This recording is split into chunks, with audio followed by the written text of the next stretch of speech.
My name is Sophia Hayes. I am 29 years old, and the day my grandfather's will was read, my parents looked me in the eye and tried to erase me. I was sitting at this long, polished table, hands folded so tight my knuckles went white, while my sister smiled across from me in a designer dress, already acting like she owned the room.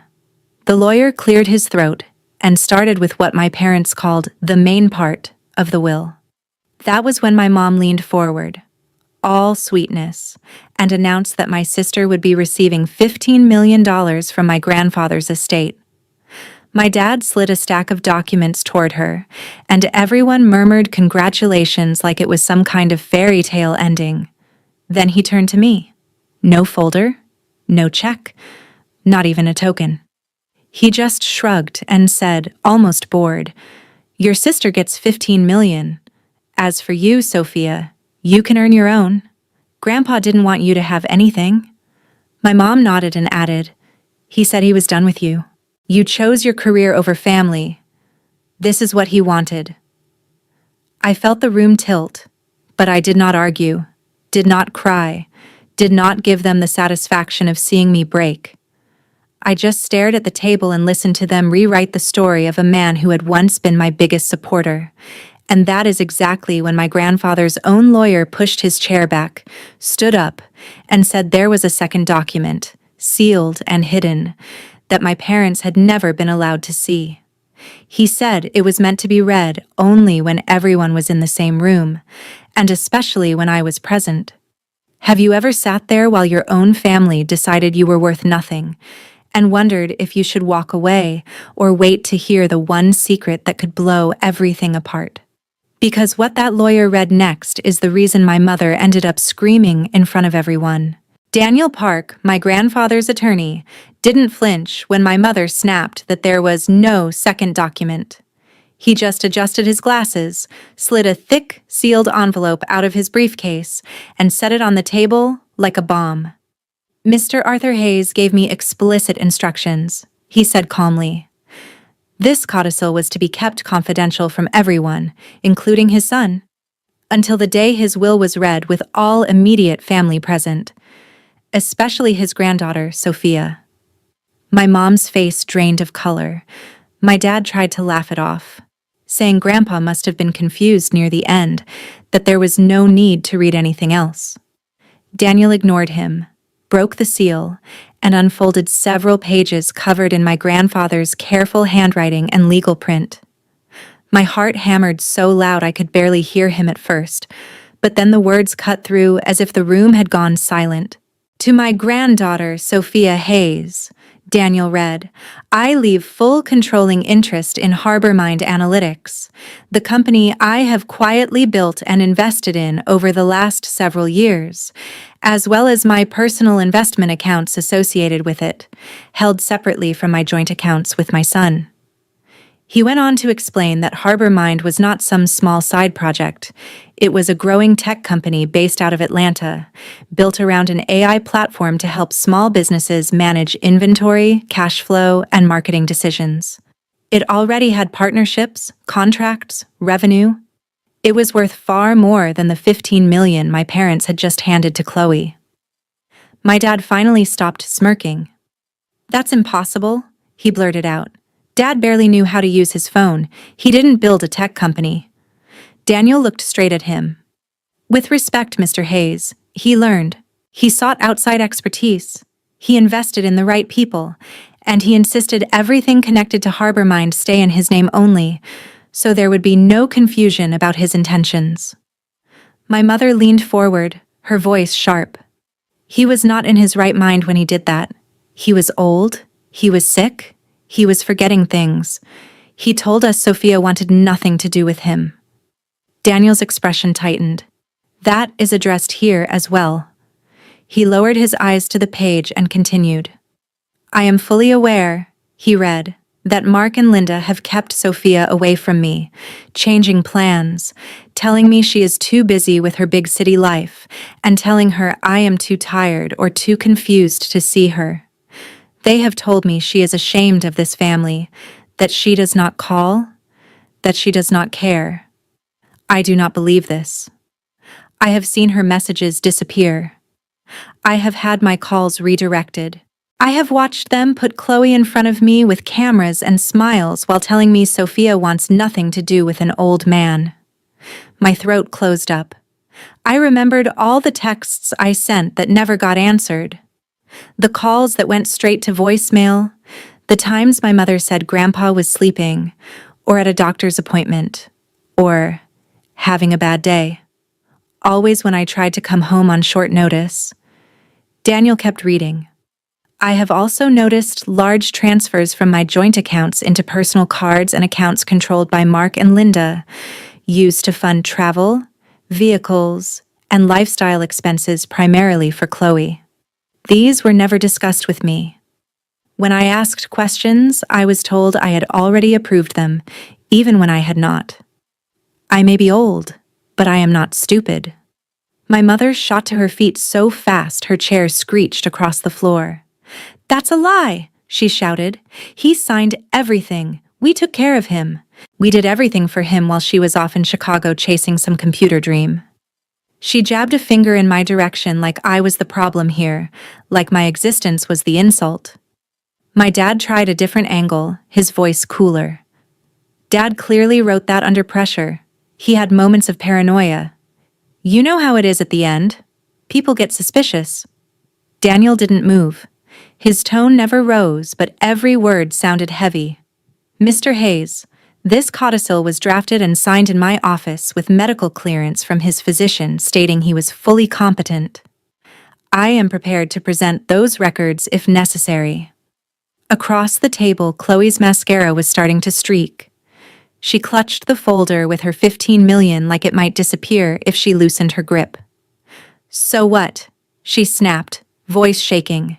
"He just gives her some random company and leaves us looking like thieves?" I took care of him. I was there. I posted about him. People loved our videos. Her choice of words hit me harder than I wanted to admit. I had been edited out of my own grandfather's life while she turned him into content. I stared at Daniel, hoping there was more, needing proof that I hadn't just imagined every email, every call, every time I tried.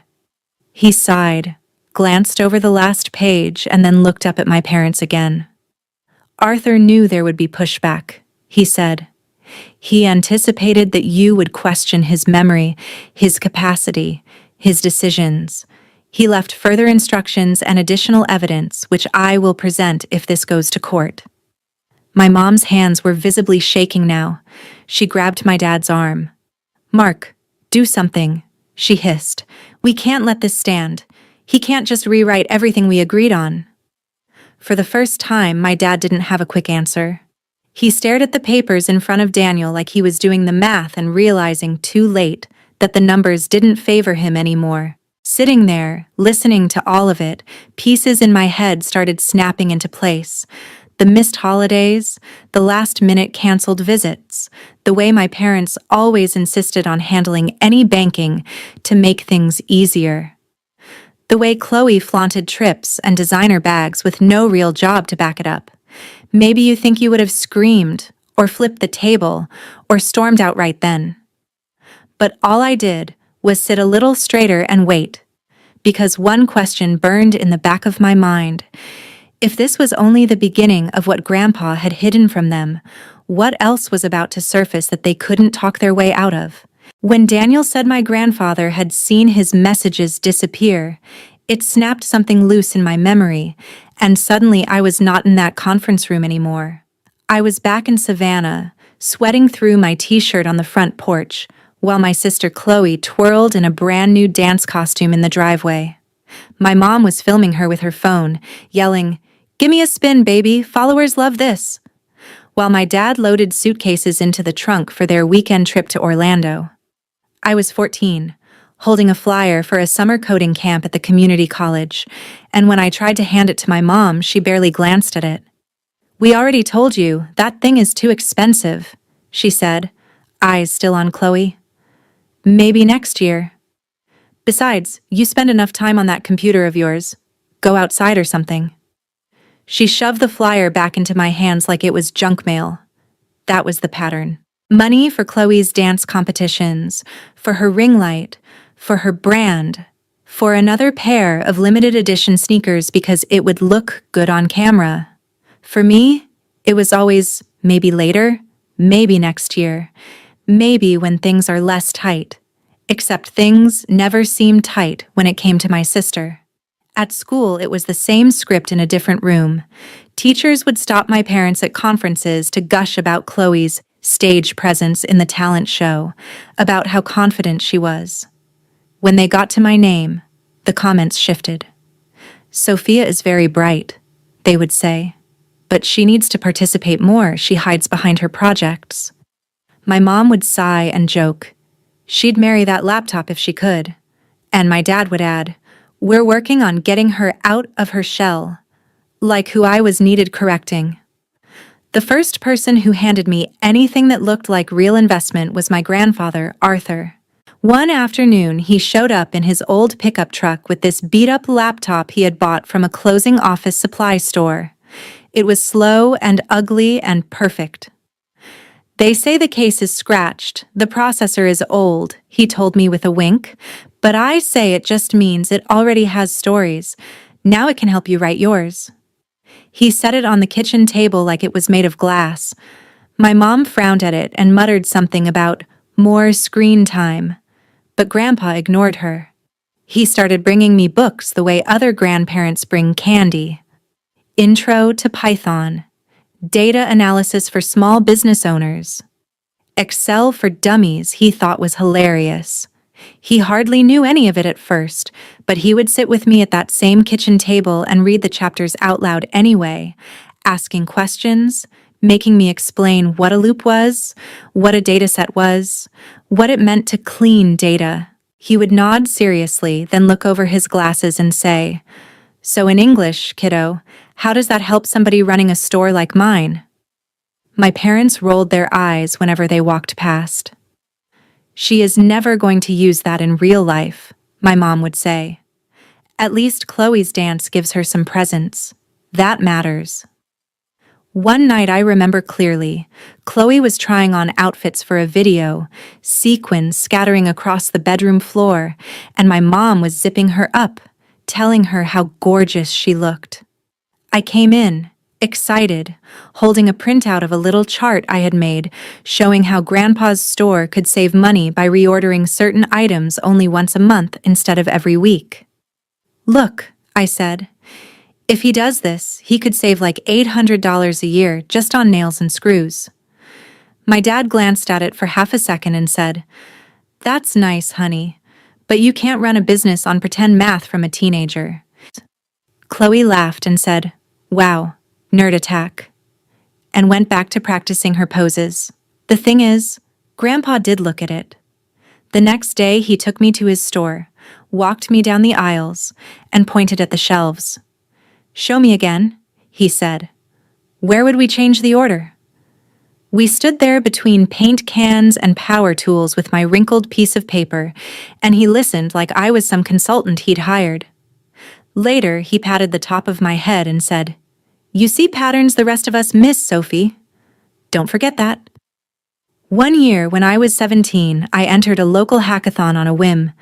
The prize was a small scholarship and a little recognition, nothing life-changing. I built a crude dashboard that helped a hardware store track which items sold best in different seasons and which ones just sat there. It was basic, ugly, and half held together by duct tape code, but it worked. I remember standing on that stage in an ill-fitting blazer I bought from a thrift store, scanning the crowd for my parents. They had promised to come, said they were so proud. When the organizers announced my name and I stepped forward to accept the certificate, the only person cheering loud enough to cut through the polite applause was my grandfather. He was in his old plaid shirt, clapping like he was at the Super Bowl. Afterward, he hugged me so hard I could barely breathe and said, "You just built something useful, Sophie. Do you understand that? If you can help one store, you can help 10. If you can help 10, you can help 100. He dragged me over to the judges to make me explain my project again, peppering me with questions like, Could this tell a guy when he's about to run out of concrete mix? And what about when paint goes on sale? Can it warn him ahead of time? My parents texted me a picture of Chloe at the mall that same night, showing off a new pair of shoes, writing, "Sorry, honey, traffic was crazy. We will celebrate later." We never did. What we did do was repeat the same dynamic over and over. Chloe's milestones came with balloons and dinners out. My milestones came with a quick, "good job" thrown over a shoulder. If that. Meanwhile, Grandpa kept talking about ideas. What if there was a tool that told small shops when to reorder paint before they ran out? He asked. What if you could tell a bakery which cupcakes actually made them money, not just looked pretty? He would sit at the counter of his store after closing, ledger open, and ask me what I thought about different numbers. At the time, I thought he was just humoring me, making my little experiments sound bigger than they were. Now I knew better. He was thinking like an owner, like someone who had spent his life trying to keep shelves stocked and bills paid. My parents said I was weird, too intense, too focused on things no one cares about. Chloe laughed and told me I would end up alone in a dark room with a bunch of screens, that no one liked data people. Grandpa told me I was going to change the way people run their shops. He started mentioning things like partners and investors and platforms, words that sounded too big for our small-town kitchen. Once, when I joked that no one would ever trust a 20-year-old girl with their business data, he shook his head. "They don't have to trust you at first," he said. "They just have to see it works." Sitting in that conference room years later, listening to Daniel read words my grandfather wrote about messages disappearing and money moving without his consent, it hit me that the only person who had ever truly seen value in what I was building had realized, long before I did, that the rest of my family never would. Maybe that was why he built Harbormind in secret. Maybe he knew that if he gave them access, they would strip it for parts, slap Chloe's face on it, and leave me with nothing but an empty congratulations post and a smile for the camera. Instead, he tucked it away, tied it to my name, and waited for a day just like this, when their version of the story would finally collide with his. When the memories finally loosened their grip, I was back at that table with everyone staring at me like I had just been dragged in as evidence instead of family. Daniel was still holding the papers, but now he was watching my parents instead of reading. "You said I wanted nothing to do with him," I heard myself say, my own voice sounding strange in my ears. "You told me he was too tired to see me, that he was confused, that visits would upset him." My mom crossed her arms, defensive. "Because he was," she shot back. "You live in Chicago, Sophia. You don't know what it was like day to day." I leaned forward. "I bought a last-minute ticket home 2 Christmases ago. Remember that? I showed up at the house and you stopped me on the driveway and told me he was at some facility. No visitors allowed. Then I found out later he'd been at home the whole week." My dad's jaw tightened. "We were following doctor's advice," he said. "Stress wasn't good for him." "Funny," I said quietly. "He somehow had the energy to appear in all those videos Chloe posted." Chloe bristled. "Those videos made him happy," she snapped. "People in my comments loved him. He smiled, he laughed, he got to feel special, not like some old man rotting in a recliner." Daniel shifted his attention to her. "Chloe," he said evenly, "did your grandparents ever know you were being compensated for some of those posts?" Her head jerked back. "What?" "Brand deals," he clarified. "Affiliate links, sponsored trips tied to the content you filmed with Arthur. Did you ever disclose the amounts to him? Or to Sophia?" Her cheeks went red. "That has nothing to do with this," she said. "I was building my career. Mom and Dad said Grandpa wanted to help. They told me it was all part of the plan." She threw a desperate look at my parents, and in that instant something in her eyes flickered, like she suddenly realized she might be out on a ledge all by herself. I swallowed and kept going. What about the emails? I asked. The ones I sent asking to visit. The times I offered to bring my laptop and show him what I was working on. You answered from his account, Mom. You wrote, Grandpa is proud of you, but he doesn't understand that stuff, sweetheart. Just focus on your life. My mom slammed her palm on the table. So now it's a crime to protect an old man's peace? She shouted. You didn't see him crying when you chose Chicago over law school here. You didn't hear him say he didn't recognize you anymore. Daniel cleared his throat. For what it is worth, he said, Arthur never told me he did not recognize you, Sophia. He did tell me, very clearly, that he felt like his relationship with you was being managed for him. My dad scoffed. Managed is what you do for an elderly parent, he said. You should know that. You draft enough wills. They get paranoid. They imagine conspiracies. They think everyone is stealing from them. Daniel set the papers down and reached into his briefcase again. This time he pulled out a small black flash drive. He laid it on the table between us. Arthur thought you might say that, he replied. Which is why he asked me to record a video when we prepared this codicil. It's dated, time-stamped, and accompanied by a statement from his physician. If you intend to suggest he was incompetent, you should see what that looks like. My mother's hand shot out. You are not playing some edited clip to smear us, she hissed. Turn that thing off. Daniel didn't even glance at her. He plugged the drive into a slim laptop the paralegal had brought in, turned the screen so everyone could see, and clicked play. My grandfather's face filled the screen, older and thinner than I remembered, but his eyes were clear. He sat in the same conference room we were in now, wearing a pressed button-down shirt, hands folded loosely in his lap. All right, Arthur, a younger version of Daniel's voice said off camera. Just say in your own words why you're here. Grandpa took a breath. My name is Arthur Hayes, he said. I am choosing to change my will because I have become aware that my son and his wife have been using my trust in ways I did not approve. I have seen money leave my accounts that I never agreed to. When I ask questions, I am told I am confused. He looked straight into the camera. I am not confused. I am old, but I know what I've earned, and I know who I want it to go to. My dad muttered something under his breath, but no one stopped the video. Grandpa continued. I love all my grandchildren, he said, but only one of them shares the way my mind works. Sophia understands numbers. She understands systems. She built a little thing on her computer that helped a store like mine, and never even bragged about it. He chuckled softly. Mark never listened when I talked business, and Linda loves appearances. But Sophie listens. My chest hurt. I didn't realize I was holding my breath until the room started to spin again. On the screen, Grandpa's expression darkened. I have also seen how they keep her away from me, he said. Visits canceled, calls dropped. I get told she is too busy with her big city job.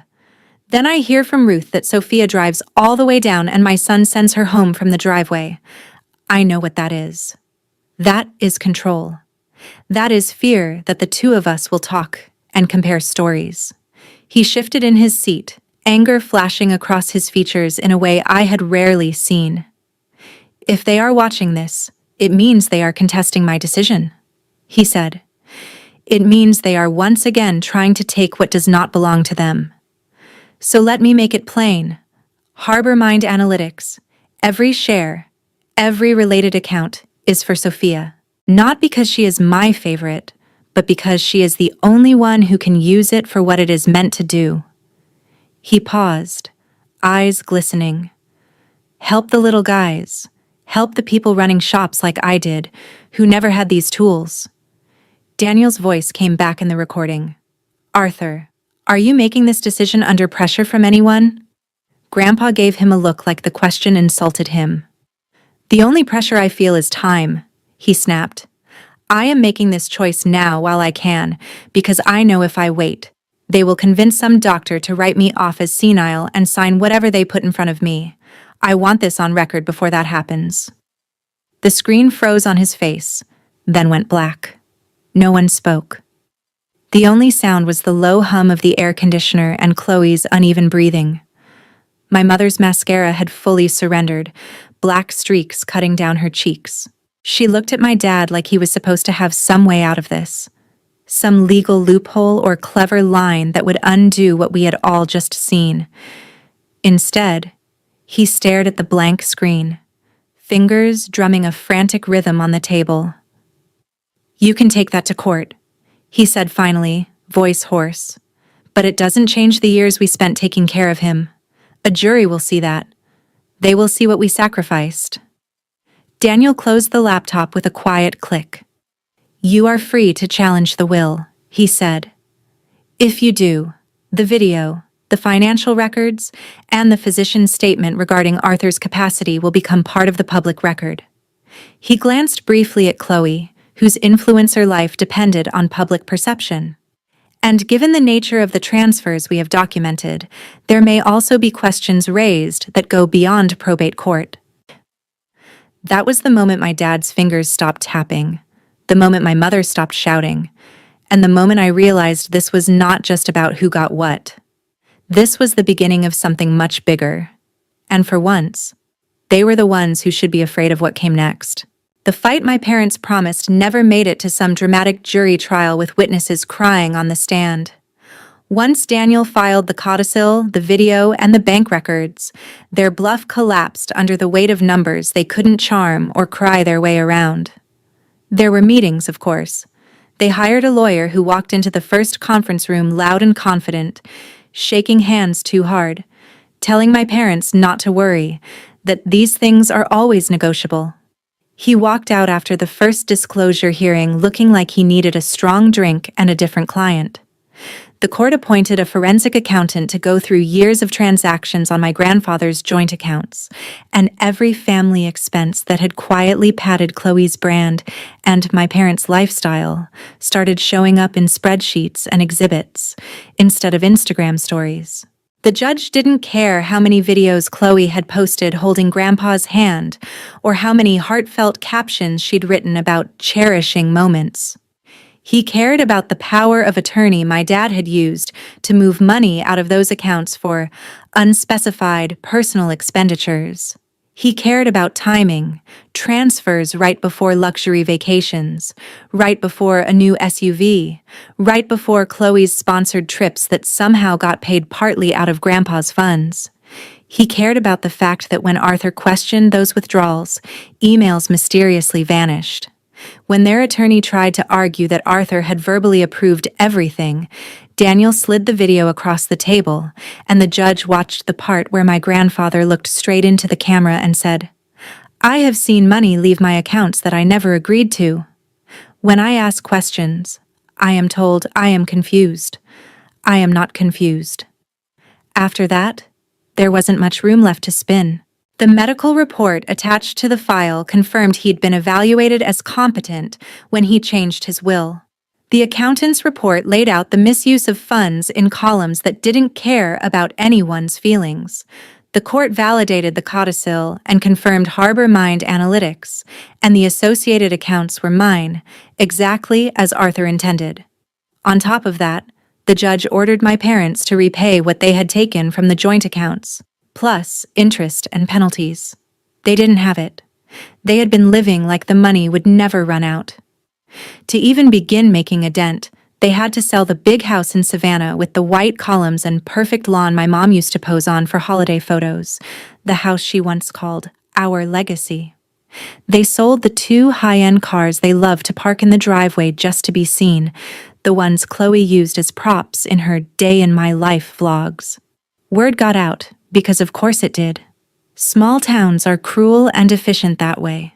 The same neighbors who used to rave about Linda's taste in decor started whispering at the grocery store about mismanaged funds and financial abuse of an elder. People who once envied them now crossed the street to avoid awkward conversations. Mark was put on leave from his job at the logistics company pending review, And it didn't take long before that became terminated for cause. No company in town wanted the CFO whose father's estate was now tied up in a public record of financial misconduct. Chloe's fall was quieter and louder at the same time. Quiet in the way doors closed to her behind the scenes, loud in the way screenshots and clips began circulating online. People dug up old videos of Grandpa in her feed and suddenly noticed the way he sometimes looked off camera, distracted, uncomfortable. A former friend leaked messages where Chloe bragged that she was set for life because her parents were making sure the will is in my favor. Brands that had been sending her free clothes and checks sent her emails instead, with phrases like reputational risk and we're going in a different direction. Her follower count started sliding, then plummeting.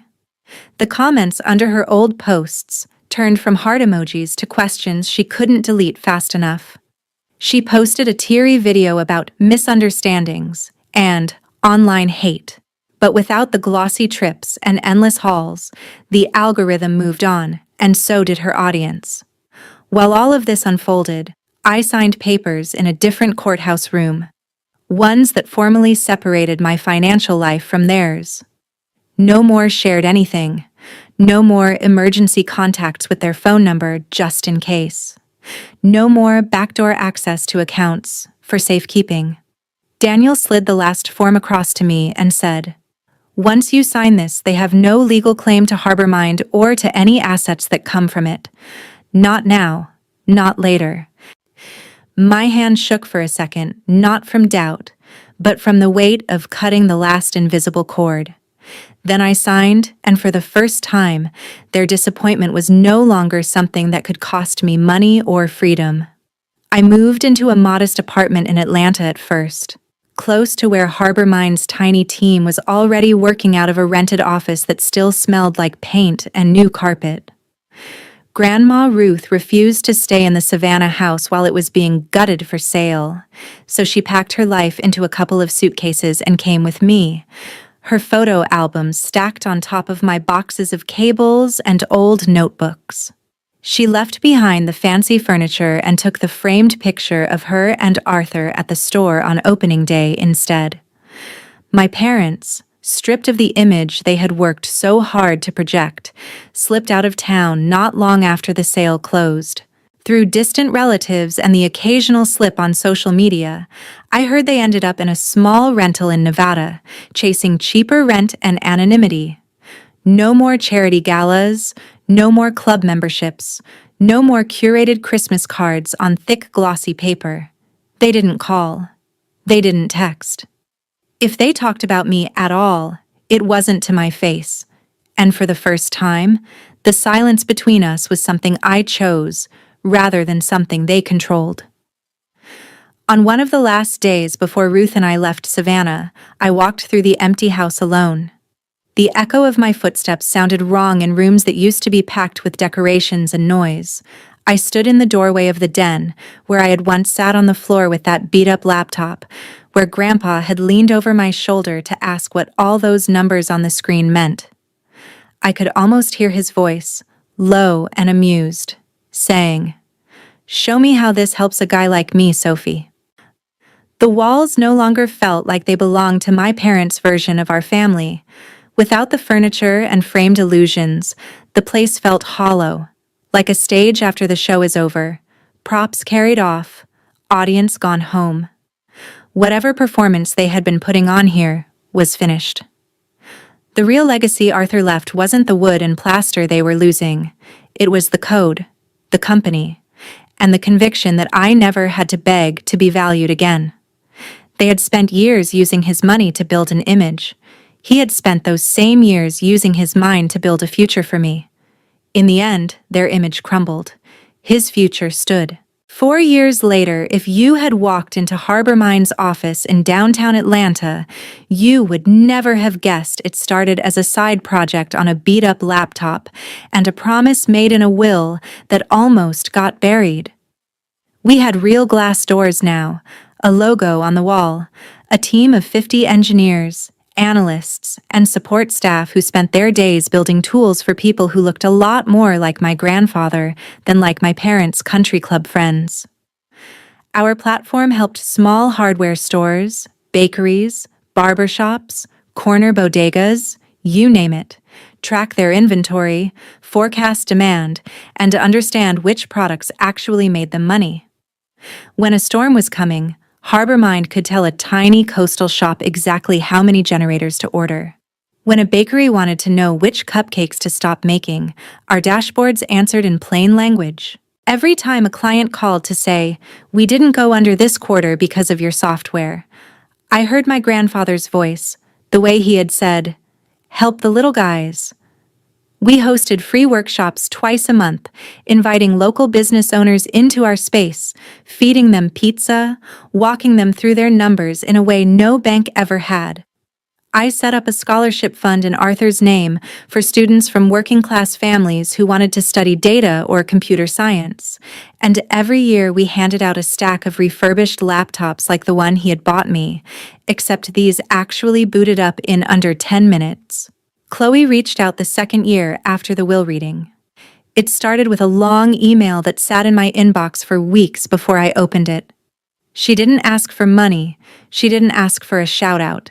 She just wrote about how her follower count had tanked, how sponsorships dried up, how she had gone from flying out for brand trips to clocking in at a small marketing agency where no one cared how many likes she used to get, only whether she could meet deadlines. She said she had started volunteering at a community center, teaching teenage girls basic content creation skills, but also talking to them about reading contracts and not treating their lives like something to be packaged and sold. She admitted she had been jealous of me for years, that watching Grandpa look at me the way he never looked at her had felt like an open wound. She didn't excuse what she did. She just said she was sorry. I called her. The conversation was awkward, full of long pauses and nervous laughter, but we talked. Not as influencer and invisible sister, but as two women who had finally run out of people telling them who to be. We were not close, not yet, but the door was cracked open instead of bolted shut. My parents never called. Through Grandma Ruth and an occasional relative, I heard scraps of updates. Mark picked up a job doing basic bookkeeping for a small firm out west, nowhere near the executive level he used to brag about. Linda stayed at home mostly, rarely posting online anymore, the glamorous life replaced by discount furniture and generic coffee. They went from being the couple everyone envied to the couple people lowered their voices to talk about. Ruth and I built our own quiet rhythm in Atlanta. She claimed the sunny corner of my living room for her rocking chair and her knitting, and every evening we would sit on the balcony with takeout and watch the city lights blink on. Sometimes she would tell me stories about Arthur in the early days, when he was just a kid stocking shelves, long before he owned anything. Other times we sat in comfortable silence, the kind you only get with someone who has seen you at your lowest and never once tried to edit you. People like to say success is the best revenge. Maybe they are right. But sitting there with my grandmother, knowing HarborMind was giving families like ours a fighting chance, without anyone needing to steal or lie to make it happen, I realized something else. The real revenge wasn't the money or the growth charts or the press articles. It was knowing that the part of me my parents had dismissed as useless, the girl with the pointless computer obsession, was the part that built a life they could no longer touch. The first time I told the whole story out loud to strangers was on a stage in New York, under a red circle of light with cameras pointed at my face and Ted glowing behind me. My palms were sweating around the clicker, but my voice was steady when I started the way it had all started for me. At my grandfather's will reading, my parents gave my sister $15 million and told me to earn my own. They said Grandpa didn't want me. They were wrong. The audience laughed in the right places and went dead quiet in the heavy ones as I walked them through it. Not every messy detail, but enough. How my family decided I was the weird one, the difficult one, the one who didn't fit the picture they wanted to post. How my grandfather quietly bet everything on the part of me they tried to erase. How greed and manipulation almost buried that bet for good. I told them about Harbor Mind, about the small town shops now using our tools, about the bakery owner who cried on a Zoom call because she thought she would lose the business her mother started and then didn't. I put up a slide with my grandfather's handwriting, his notes about helping the little guys, and felt something in my chest loosen that had been tight for years. When I finished and the applause washed over me, it didn't feel like vindication so much as confirmation that his belief in me had landed somewhere real. Later that night, back in my apartment, I took off the blazer and heels and sat on the edge of my bed with the one object from Grandpa I carry everywhere now, his old wristwatch. The leather band is cracked, the face a little scratched. But when you pop the back open, there's a tiny photo of me at 17, standing next to my hackathon project with my hair frizzing out, grinning like an idiot. On the metal around it, he had paid someone to engrave one sentence. For the granddaughter they never understood, but I always believed in. I ran my thumb over the words until they blurred. For a long time, I thought the only way to win was to make my parents eat their doubts, to force them to admit they were wrong about me. But somewhere between the courtroom and that stage, I realized that wasn't the point. The point was that I stopped auditioning for people who had already decided not to see me. The point was that I took the love and belief I got from one old man and multiplied it, turning it into jobs and scholarships and second chances for people who came from families a lot like mine. If there is any lesson in what happened, it is this. Being the unwanted child does not mean you are unworthy. It usually just means the people around you are too afraid or too small to handle who you really are. You do not have to stay in rooms where your value is up for debate. You are allowed to build new rooms with new people who don't need to be convinced you matter. And if you have ever been the Sophia in your family, the one who got overlooked, blamed, or cut out, I hope you remember this part more than the money or the scandal. One person believing in you at the right time can change everything. Be open to finding that person. And when you can, be that person for someone else.